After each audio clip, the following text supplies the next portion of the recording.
Yeah, obviously a great all-around game. From our defense, special teams. As an offense, I feel like in the first half, we just put good drives together. We were a lot better on third down today than we had been the last couple weeks. I will say too, like just thinking about Jaden as well right now. That last play that he had didn't look too good. So just thinking about him and what he's going through right now. So I just wanted to say that. But yeah, I felt like we know how good of a team they have on the other side of the ball, and the way that we came out with a sense of urgency on offense, defense, special. I mean, you felt it right from the get, and we're just excited to be able to get that win. When you start off hot like that, are you even aware that you're 16 for 16 without in the first half without an incompletion, or you just kind of in the flow of the game? No, I was. Obviously I can feel the flow of the game and understand that we're doing really good on offense, but no, I didn't know that I hadn't thrown an incompletion. But it's pretty cool. Someone at halftime said to me that I hadn't thrown an incompletion, so I think he's to blame for that, for throwing an incompletion in the second half. Yeah. 17.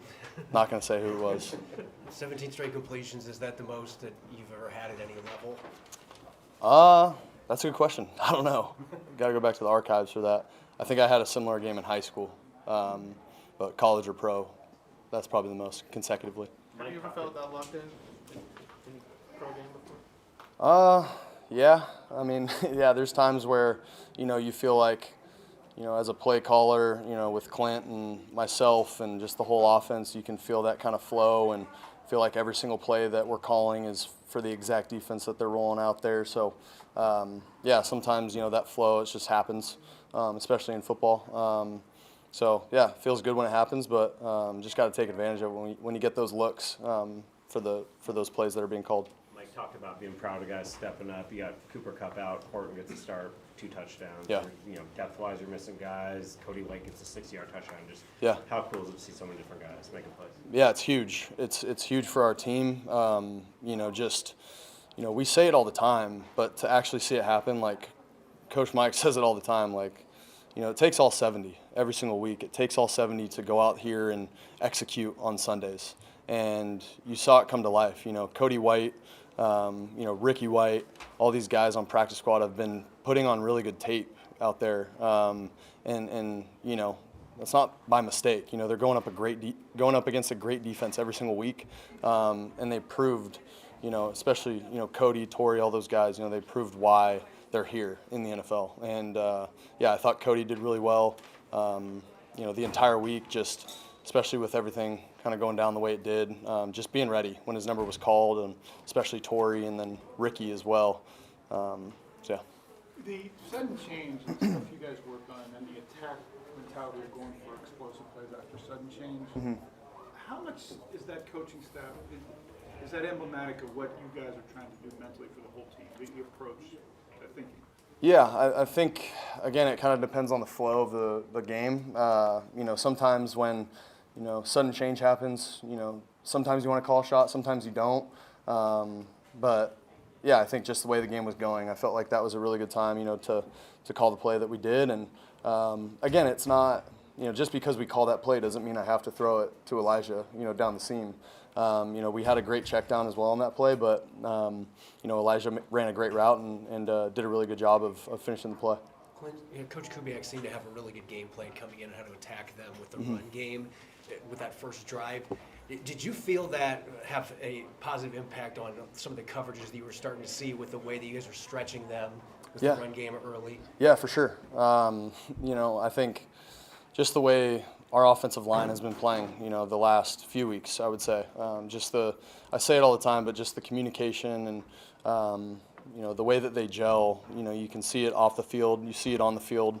The run game, the protection, everything's coming together. So we're just going to continue to, do what we can every single day throughout our process to continue to communicate and do the things that we're doing, especially for the offensive line. Sam, I know it's all about getting the win, but when you have an individual performance like that, does it mean anything more that the whole country's watching and maybe seeing you in a way that they haven't seen before? To be honest, no. I think, it's great to play a good game. I think I'm more just excited about our offense executing and doing the things that we need to do to put the game away at the end. You know, to have that. You know, obviously I just made a bad throw on the interception. Our defense got a great stop, and then we went down there and scored on the next drive to put the game away. And that is just complementary football, you know, to a T. Obviously, you wouldn't like to turn the ball over in that situation, but for our defense to be able to come out there and get a stop, and then, you know, we end up, you know, towards the goal line, and, you know, our offensive line does a great job of being able to punch that ball in. Jaxon Smith-Njigba, yet again, doing what he does. What kind of confidence does it give you as a quarterback throwing to him, just the way he's playing? Yeah, Jax is a really good player. You know, it forces the defense to do certain things that they might not be super comfortable doing, and that leads guys like Tory Horton to have, you know, a really good game, which he did. So we know Jax is you know, he's going to find a way to be able to catch the rock and get yak the way he does. But again, everything that he does opens up other guys as well, and you know, we have really good skill players that can take advantage of that. Winning helps, but what do you enjoy most about this environment, this locker room, the whole environment? Yeah, I would think it's just the relationships that you build throughout the process. I've always said that.